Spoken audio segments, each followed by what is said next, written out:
Hai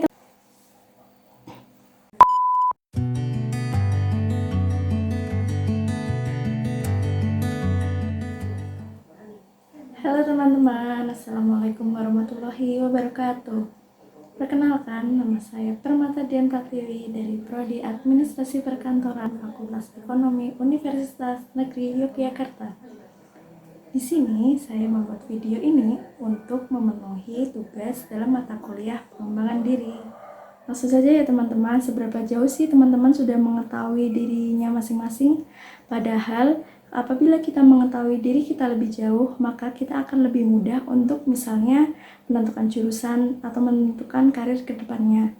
Nah, di sini saya akan merekomendasikan satu tes, yaitu nama tesnya tes MBTI. Apa sih tes MBTI itu? Tes MBTI itu merupakan tes untuk mengetahui tentang kekuatan, tentang kelemahan, tentang apa yang kita sukain, dan apa yang nggak kita sukain, apa yang membuat kita nyaman, ataupun apa yang nggak membuat kita nyaman. Model tes ini yaitu dengan mengisi kuesioner sesuai dengan kepribadian kita masing-masing. Lebih serunya lagi kalau kita mengetahui tentang asal-usul tes MBTI. Tes MBTI pertama kali dipublish pada tahun 1960 oleh Myers and Briggs. Beliau berdua ini adalah seorang ibu dan anak. Jadi pada saat itu, tes MBTI ini dilakukan oleh para perempuan yang ingin bekerja di bidang industri. Tadi ya asal-usul singkat dari tes MBTI. Sekarang kita mempelajari lebih lanjut yuk tentang tes MBTI itu bagaimana cara bekerjanya.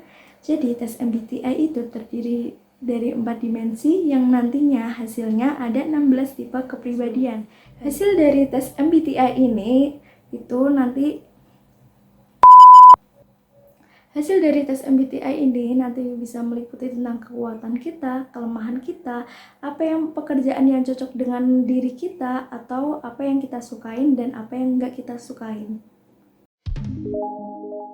Ternyata perusahaan-perusahaan juga banyak yang menggunakan tes MBTI ini untuk merekrut karyawan-karyawannya. Kenapa begitu?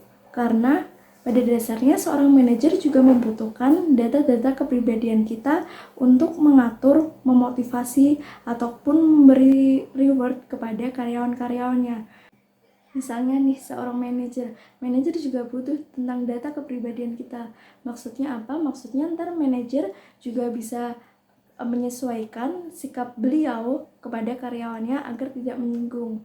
Dan contoh yang kedua, misalnya seorang karyawan itu agar lebih semangat lagi dalam bekerja, apakah diberikan reward atau seperti apa, itu juga dapat menyesuaikan dan mempermudah manajer untuk mengatur karyawan-karyawannya.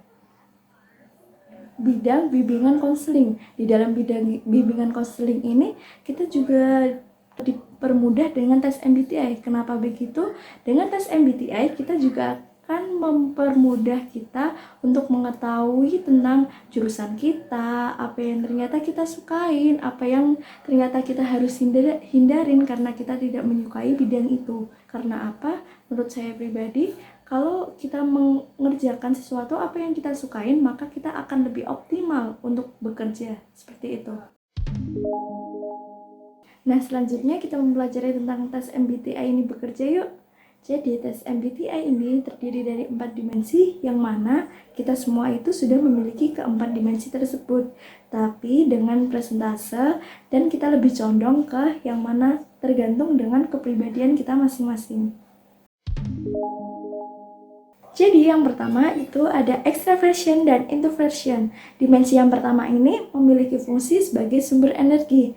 Misalnya yang extraversion, mereka menge-charge sumber energi mereka itu dengan cara lebih ke sosialisasi. Sebaliknya lagi dengan introversion, mereka men-charge sumber energinya itu dengan cara me time. Kedua itu intuition dan sensing. Dimensi yang kedua ini memiliki fungsi sebagai bagaimana sih cara kita mengumpulkan informasi dari luar. Kalau yang intuition ini mereka lebih ke yang berpikir secara yang ke depan. Jadi kayak mereka lebih ke menganalisis lebih dahulu begitu. Kalau yang sensing itu mereka lebih memanfaatkan panca inderanya masing-masing. Dimensi ketiga itu yaitu feeling dan thinking. Nah, fungsi dari dimensi ketiga ini untuk memutuskan suatu masalah. Jadi kalau thinking itu lebih ke logika, lebih ke data, lebih ke analisis, sedangkan itu lebih ke perasaan. Dimensi yang terakhir yaitu judging dan perceiving. Nah, dimensi yang keempat ini memiliki fungsi bagaimana kita dipandang oleh orang lain. Jadi, yang judging itu tuh lebih ke to-do list, lebih perencana. Nah, kalau yang perceiving itu lebih fleksibel dan lebih spontan. Nah, itu tadi keempat dimensi dari tes MBTI untuk menilai kepribadian kita. Tapi teman-teman, tes MBTI ini dapat berubah. Karena apa? Karena dengan seiring waktu, dengan berkembangnya diri kita masing-masing, dengan berprogresnya kita, maka kita juga akan lebih berkembang. Yang tadinya kita nggak to-do list, yang tadinya kita lebih spontan, lebih fleksibel, kita juga bisa akan menjadi orang yang lebih berencana. Nah, dari tadi kan kita sudah bahas tuh tentang kelebihan-kelebihan tes MBTI, tapi ada satu kekurangan nih dari tes MBTI, yaitu karena tes MBTI ini tidak terlalu konsisten. Terima kasih teman-teman yang sudah menonton video singkat tentang tes MBTI ini, semoga bermanfaat. Nanti saya akan mencoba mencantumkan link tes MBTI di bawah di deskripsi. Terima kasih teman-teman, bye-bye, stay healthy.